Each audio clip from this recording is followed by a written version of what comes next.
Hi, I'm Valerie Engelhart, and in this video, I am going to paint some white, loose, light-filled hollyhocks. Now, usually hollyhocks are straight up in a very vertical motion.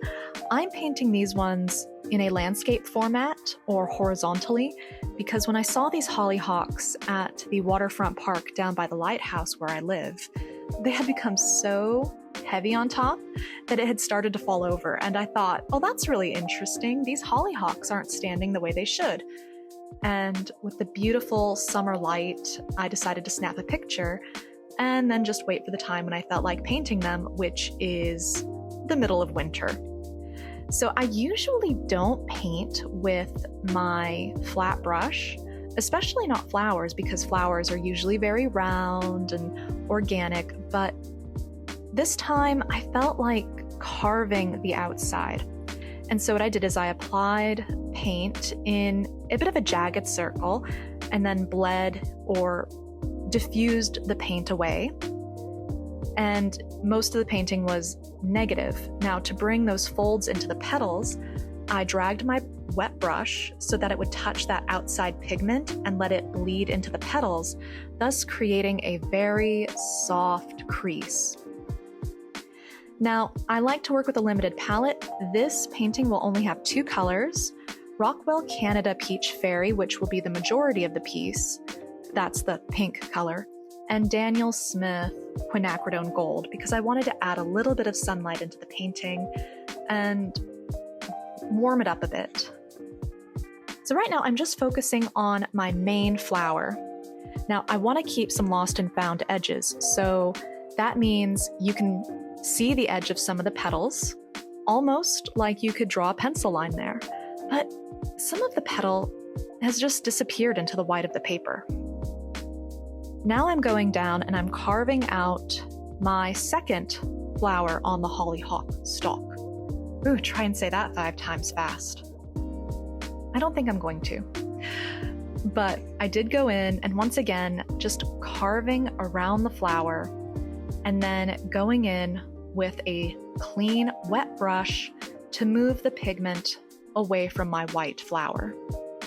And now with a damp brush, I don't want it to be very wet because I don't want the paint to spill in.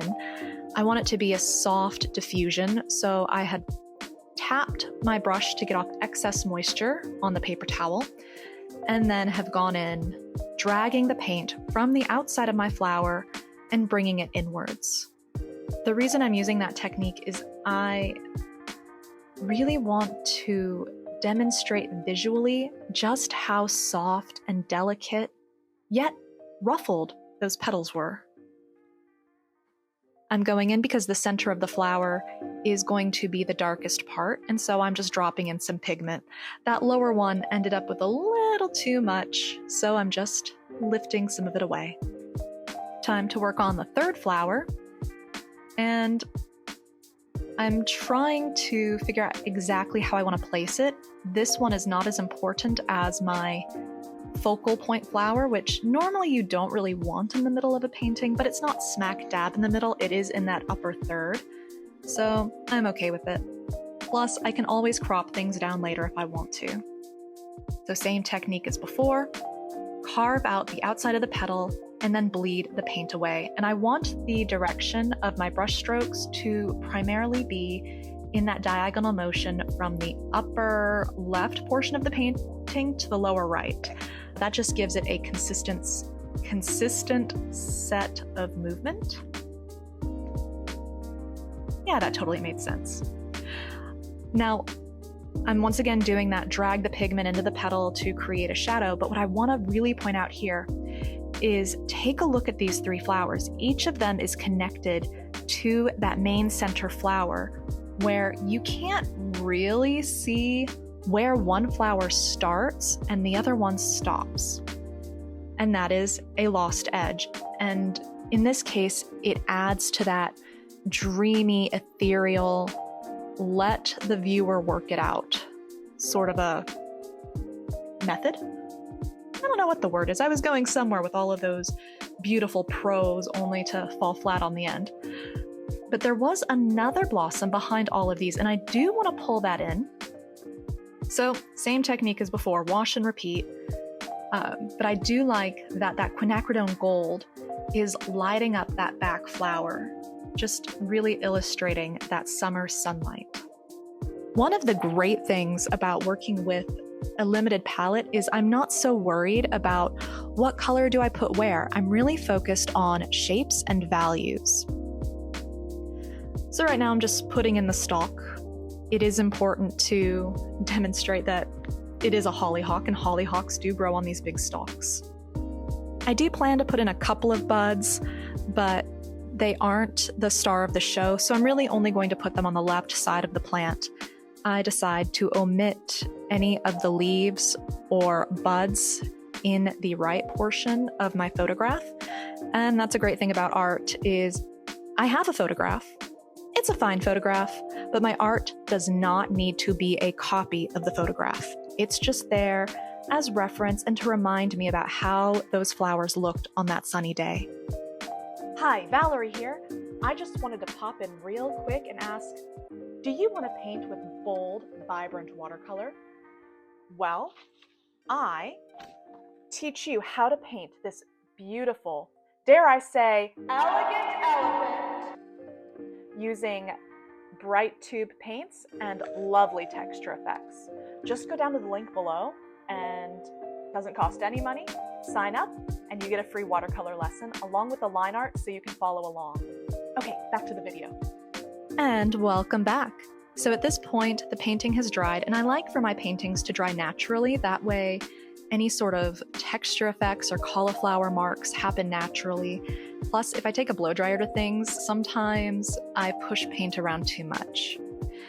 So really, the majority of the painting was done with my first wash, but now I really need to go in with some finer details. And so what I'm going to be doing is working on the centers of the flowers. Those little, what are they, pistons? We can all agree. The flower center, the part where the little bees go buzz buzz and get covered in pollen. Now there were quite a few ruffles on these petals, and I do want to go back in and illustrate more of the folds of the blossoms. But I still want to keep things nice and light, even though in my photograph, because it was in the summer sun, there are some really deep shadows. But I pulled out my artistic license and decided to keep things really soft, at least in places where the photograph showed deep shadow. I really wanted these petals to be filled with light. And so, for better or for worse, I made that decision. Now it's up to the viewer, so you or anybody else, if I made the right call. The fun thing about art, it's all subjective. All right, now, there wasn't a flower here in my photograph, but I can see in my wash an outline forming that is suggesting that there is another flower on this stalk. And so I am taking the opportunity to add that in. Because this is sort of an opportune moment, I'm not going to give it really any detail. I'm just adding a little bit of negative edge work to pull it out from the background a bit so that a viewer could be like, oh my gosh, there's another flower there. And don't they feel so clever for finding it? Back up to my main flower and just putting in that flower center. One of the ways I like to paint is to put down my dark value and then go rinse off my brush and then drag that pigment out, as you're seeing me do now. I am not used to sunny days around here in the greater Seattle area, so I didn't really think that sunlight would be pouring in from my side window and kind of washing out a bit of this painting. So bear with me on that. I figured out how to close my curtains going forward, but for now, I'm just trying to shield little bits with my body. Deepening that center, since this is the most important flower of my composition that I have decided is the most important. It needs to have the greatest amount of contrast. So I'm going in, and I'll actually go back in one more time at the very end of the painting just to put in the thickest couple dots of pigment that I can, still only using that peach fairy color. And sometimes that's all a painting really needs. Just adding a pop of dark here and there, just an itty bitty little bit, can really bring out the light. And so that would probably be my most important lesson, I think, in this entire piece, is that the light can't exist without the dark.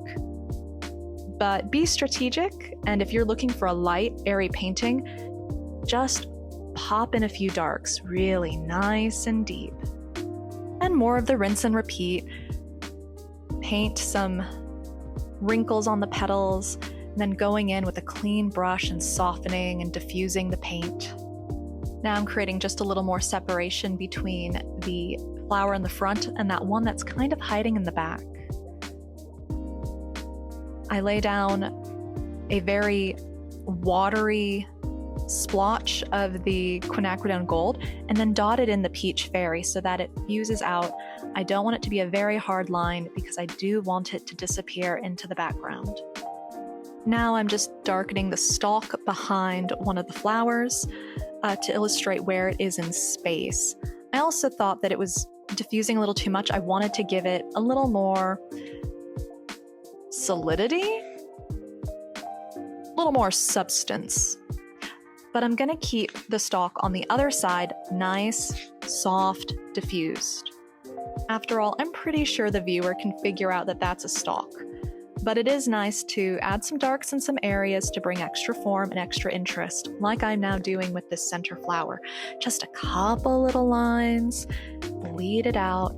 I don't need to outline the entire flower, just a couple little bits. And I guess while it's on my mind before I forget, so the entire first wash, and I mean the entire first wash, the skeleton and body, the bulk of this painting was done with a 3/4 inch flat brush called Mimic. So it's a synthetic brush, but it's really soft. And then for doing all of this detail work, I'm using a size 8 round silver black velvet brand brush. And then that one brush that I'm doing like the even finer details is a Da Vinci Cosmo Top Spin. Let me grab it. Yes, a Cosmo Top Spin by Da Vinci, size 3. Now for this flower, this very last one, instead of quote unquote drawing in that piston, I am using my brush to lift off some of the pigment to create the hint that it's there. But because this is my least important front-facing flower, I'm just letting the water do its magic. Now final bits, just going in, dotting in some of the last darks. And this was after I left the painting for maybe even a good hour. And I recommend that. Get away from your painting for a little bit, go get a cup of coffee, go eat a chalky, and then come back and see what it needs. Because after a while, we've seen it too much, our eyes get fatigued. Just step away for a bit, come back, and you'll see what it needs. If it needs anything at all. And here's the finished painting. Let me know what you think down in the comments below, and if there's anything else you want to see me paint, you can let me know there. If you like this video, press that like button so I know to make more like it. And if you want to see more from me, press that subscribe button because I make videos every Monday and Thursday. Thanks so much for watching. I'll see you again soon. Bye!